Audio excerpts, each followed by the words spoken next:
তো এখানে ক্লিক করার পর রেজিস্ট্রেশন বা অ্যাকসেপ্টিং ফর্ম অফ হয়ে যাবে। সো এখন আমরা হচ্ছে স্প্রেডশিট ক্রিয়েট করব। সো আমরা স্প্রেডশিটে হচ্ছে আমরা যদি একটা নাম দিই, আমরা বোধহয় ফর্মের নাম সেট করি নাই। আচ্ছা হ্যাঁ, আমরা এখানে নাম সেট করার পর আমরা এই জায়গায় নামটা সেট করি নিই। সো এখানে জাস্ট এটা ক্লিক করলে অটোমেটিক নামটা সেভ হয়ে যাবে। সো এখন হচ্ছে রেসপন্স অপশনে যাওয়ার পর আমরা হচ্ছে স্প্রেডশিট ক্রিয়েট করব। এই যে বেস ডাটা কালেকশন রেসপন্স লেখার নামে তৈরি হচ্ছে। আর আপনি চাইলে এখানে আপনার যদি কোনো ধরনের স্প্রেডশিট তৈরি করা থাকে আপনি ওইটা লিঙ্ক আপ করতে পারেন এর মাধ্যমে। সো আমরা ক্রিয়েটই করতেছি, আমরা আজকে লিঙ্ক আপ করবো না। সো ক্রিয়েট অপশানে ক্লিক করার পর আমাদের হচ্ছে স্প্রেডশিট আলাদা একটা ট্যাবে ওপেন হয়ে যাবে ড্রাইভের ভিতর। সো আমরা আমাদের পছন্দ মানে আমাদের যে কোয়েশ্চেন মোতাবেক আমাদের ড্রাইভে কলাম আর রো হিসাবে আমাদের একটা এক্সেল শিট তৈরি হয়ে গেছে। সো আমাদের এতটুকু তো কাজ হলো। এখন হচ্ছে ফর্মের কিছু বেসিক সেটিংস আছে। আচ্ছা এখন হচ্ছে আমাদের ধরেন ফর্মটা হচ্ছে আমাদের যেহেতু রেজিস্ট্রেশন ফর্ম, সো ফর্মটা একজন একবারই সাবমিট করতে পারবে, একাধিকবার সাবমিট করতে পারবে না। তারপর হচ্ছে ধরেন ফর্মটা যে একজন ফিল আপ করলো, তো সে অনেক সময় একটু কনফিউজ থাকে। সো তার কাছে হচ্ছে আমরা চাইলেই একটা রিসিট বা একটা কপি হিসাবে তার কাছে সেন্ড করতে পারি, অর্থাৎ সে কী কী ডকুমেন্ট দিয়ে আমাদের কাছে ফর্মটা ফিল আপ করেছিল সেই হিসাবে সেও নিশ্চিত হয়ে যাবে যে তার ইনফরমেশনগুলো আমাদের কাছে জমা হয়েছে। এবং ফর্মটা সাবমিশন করার পর আমরা একটা ছোট্ট মেসেজও তাকে ওই মুহূর্তেই একটা শো করতে পারবো। সো এর জন্য হচ্ছে প্রথমে আমাদের যেতে হবে যে সেটিংস অপশনে যেতে হবে। সেটিংস অপশন থেকে আমাদের প্রথমে যে আমরা যদি আমাদের ইউজারকে বা যে আমাদের রেজিস্ট্রেশন করবে তার কাছে যদি আমরা কোনো ধরনের রিসিট অর্থাৎ আমাদের ফর্মে একটা কপি সেন্ড করতে যাই, তো আমাদের এই অপশনটা অন করে দিতে হবে। তারপর হচ্ছে রেসপন্স রিসিট, তারপর হচ্ছে অলওয়েজ, তারপর হচ্ছে একটা ফর্ম একজন একবারই সাবমিশন করতে পারবে, অর্থাৎ একটা ফর্ম একজন একবার ফিল আপ করতে পারবে। সো এর জন্য হচ্ছে লিমিট টু রেসপন্স, তো একজন একটা ফর্ম। তারপর আবার এখানে একটা ঝামেলা হয় কি, ধরেন অনেক সময় কেউ একটু ফর্ম ভুল ফিল আপ করলো, সো এর জন্য তো যেহেতু একবার ফিল আপ করতে পারবে, সো তার ভুলটা কীভাবে ঠিক করা যাবে। সো এখান থেকে হচ্ছে এডিট আফটার অপশন বা আফটার সাবমিট যদি এটা অন করে রাখেন, তাহলে হচ্ছে এখান থেকে আপনার এই ইউজার ফর্মটা সাবমিট করার পর আপডেট করতে পারবে। তারপর হচ্ছে maximum size of file upload, অর্থাৎ আপনি এখানে যেহেতু ছবির আপলোডের জন্য বলছেন, সো ড্রাইভে একটা স্পেস নেবে। সো এর জন্য আপনার সর্বোচ্চ কত সাইজের ছবি জায়গা হবে। সো আপনি যদি মনে করেন 1 জিবির ভিতর আপনার হয়ে যাবে, তাহলে 1 জিবি, আর আপনি এখানে ইচ্ছা মতো সাইজটা সেট আপ করে দিয়ে দিতে পারেন। সো আমি যেহেতু ডেমো হিসেবে দেখাচ্ছি, আমি আর এগুলো সেটিং চেঞ্জ করতেছি না।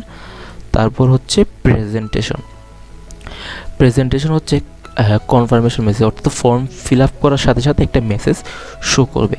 সো আপনি এখানে ইচ্ছা মতো আপনার মেসেজ দিতে পারবেন। সো যেহেতু আমরা ডাটা কালেক্ট করতেছি, তো আমরা এই মেসেজটা দিতে পারি, ইওর ডাটা ওয়াজ রেকর্ডেড।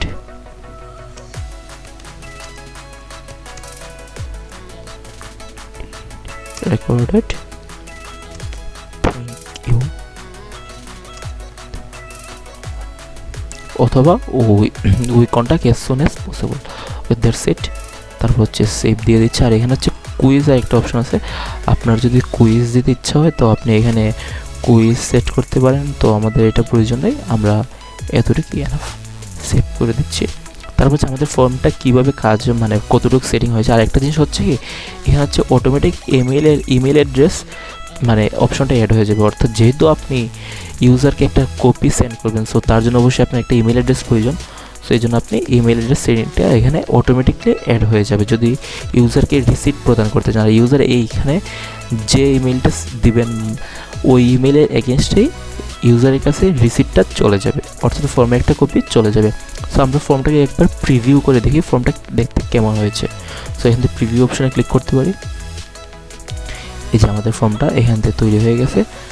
আমরা এখানে আমাদের ইমেল আইডি, নাম, ডিপার্টমেন্ট, তারপর পিক আপলোড এইগুলো করতে পারি।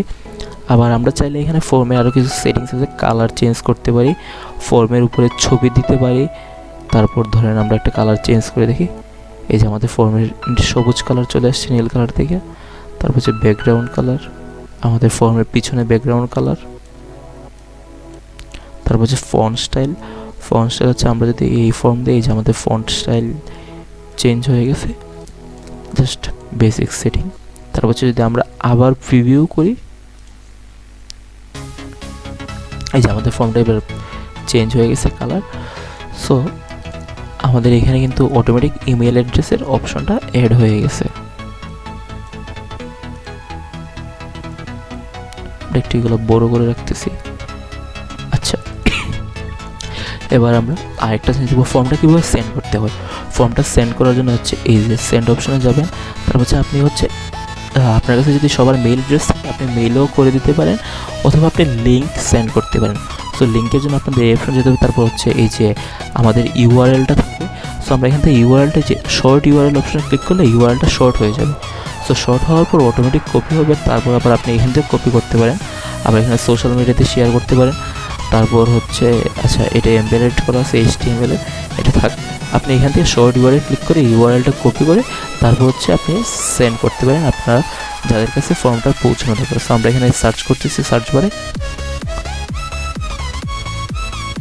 এই যে আমাদের ফর্মটা চলে আসছে। এখন হচ্ছে আমরা এই ফর্মের এগেইনস্টে একটা ডাটা সাবমিট দিই আমাদের তথ্যগুলো।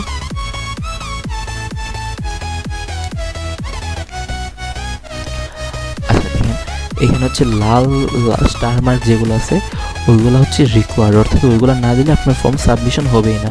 যেমন দেখেন, আমি যদি নামটা না দিই আমার সাবমিশন নেবে না। আর এখানে আরেকটা জিনিস হচ্ছে কি, এই যেখানে বলে দেওয়া আছে যে a copy of response will email to your provide email address, অর্থাৎ আমি যে ইমেল অ্যাড্রেসটা দিয়েছিলাম ওইটাতে আমার একটা রিসিটের কপি চলে যাবে। সো আমি যদি সাবমিট দিই, এই যে সাবমিট নিচ্ছে না, আমার এইটা গ্যাপ ছিল। তো আমি যদি এটা ফিল আপ করে দিই,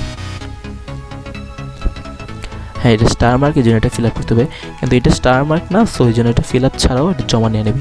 আর আরেকটা কথা যে বলছিলাম ওইটা হচ্ছে, ধরেন আপনার এই লিস্টের বাইরে যদি নাম হয় বা এই লিস্টের বাইরে যদি কারো ডিপার্টমেন্ট হয়, সো তার তো ডিপার্টমেন্ট দিতে হবে। সো সে এখান থেকে লিখে ডিপার্টমেন্টের নাম জমা করতে পারে। সো আমরা ফর্মটা সাবমিট করতেছি। তারপর এই যে আমরা ফর্মের শেষে আমরা একটা কনফার্মেশন মেসেজ দিয়েছিলাম যে your data was recorded, thank you. তারপর হচ্ছে আমরা আবার বলে দিয়েছিলাম যে এডিট করা যাবে ফর্ম সাবমিশনের পর। এই যে আমাদের ফর্ম সাবমিশনের পর আবার এডিট করার অপশন আসছে।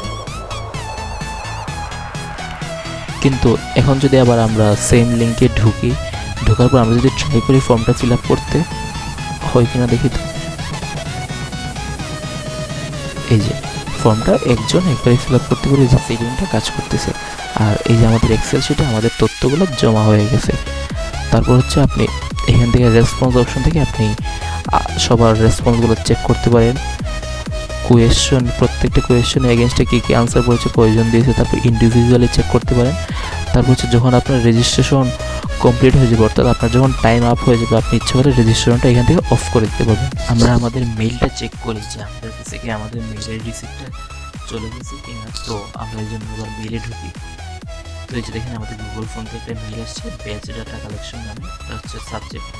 তো আমরা এই যে আমাদের কাছে মেইল চলে আসছে গুগল ফোন থেকে, আমরা সাবমিশন করার সাথে সাথে যে আমরা কী কী ইনফরমেশন দিয়েছিলাম, এই যে একদম ফুল ফর্মটাই আমাদের কাছে চলে আসছে। তো আমরা ডিপার্টমেন্টের নাম দিয়েছিলাম CSC, আমি এখানে কোনো ফাইল সাবমিট করি নাই। আমার হচ্ছে আমার নাম আছে, আমি কোন মেলটা দিয়েছিলাম আমার এখানে লেখা আছে। তো এই হচ্ছে আমার কাছে আমার রিসিপ্টটা চলে আসছে। সো আমরা এইভাবে একটা গুগল ফর্ম তৈরি করতে পারি এবং গুগল ফর্মের মাধ্যমে আমরা আমাদের প্রয়োজনীয় কাজ সম্পন্ন করতে পারি। সো আজকে এতটুকুই থাক, সবাইকে ধন্যবাদ। আর সবাই আমার চ্যানেল একটা করে সাবস্ক্রাইব করে দেবেন যাতে আমি আরও নতুন নতুন এই ধরনের টিউটোরিয়াল নিয়ে আসতে পারি। সো ততদিন পর্যন্ত সবাই ভালো থাকবেন, সুস্থ থাকবেন।